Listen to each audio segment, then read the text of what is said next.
I was 18 years old when I got married. I belonged to a very conservative family, a Baloch family, where good daughters never say no to their parents.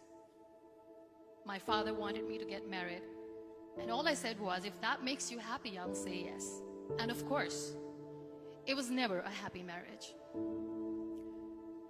Just about after 2 years of getting married, about 9 years ago, I met a car accident. Somehow my husband fell asleep and the car fell in the ditch. He managed to jump out, saved himself. I'm happy for him. But I stayed inside the car and I sustained a lot of injuries. The list is a bit long. Radius ulna of my right arm were fractured. The wrist was fractured. Shoulder bone and collarbone were fractured. My whole rib cage got fractured. But that injury that changed me and my life completely was the spine injury.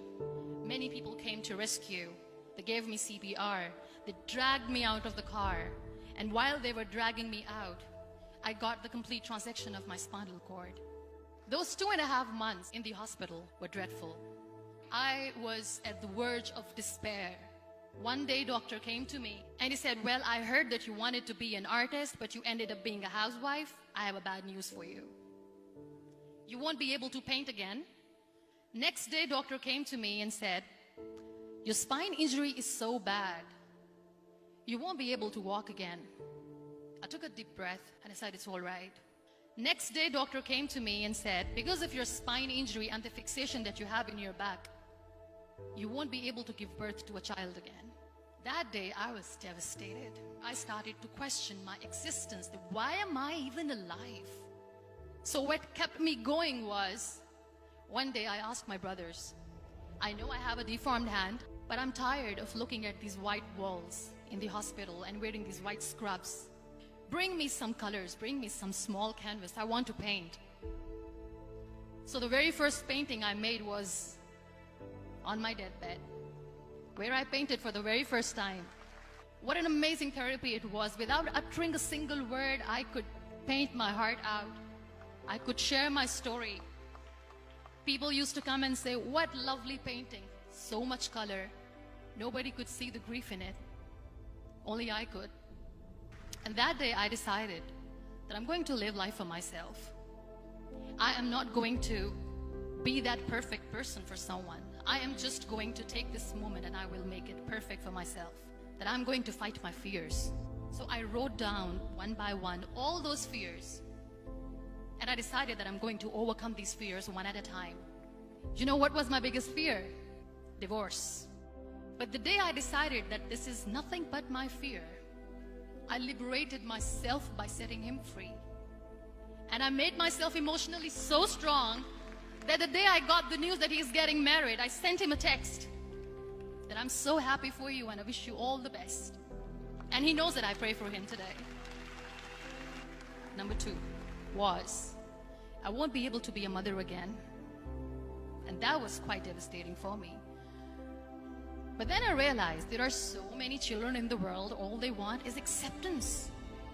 So there is no point of crying, just go and adopt one. And that's what I did.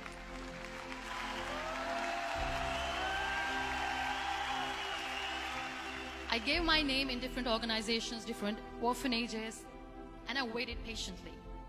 2 years later, I got this call from a very small city in Pakistan. I got a call and they said, are you Muniba Mazari? There is a baby boy and would you like to adopt? I could literally feel the labor pain. I said, yes, I am going to adopt him. I am coming to take him home. And that day, I was 2 days old, and today he's 6. You know, when you end up being on the wheelchair, what's the most painful thing? People think that they will not be accepted by the people because we, in the world of perfect people, are imperfects. So I decided to appear more in public. I started to paint. I have done a lot of modeling campaigns. I decided that I'm going to join the national TV of Pakistan as an anchor person. I became the National Goodwill Ambassador for UN Women Pakistan, and now I speak for the rights of women, children. I was featured in BBC 100 Women for 2015. I'm one of the Forbes 30 under 30 for 2016. So when you accept yourself the way you are, the world recognizes you. It all starts from within.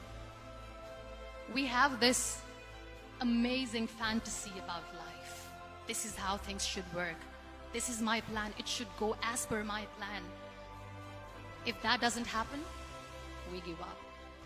I never wanted to be on the wheelchair. Never thought of being on the wheelchair.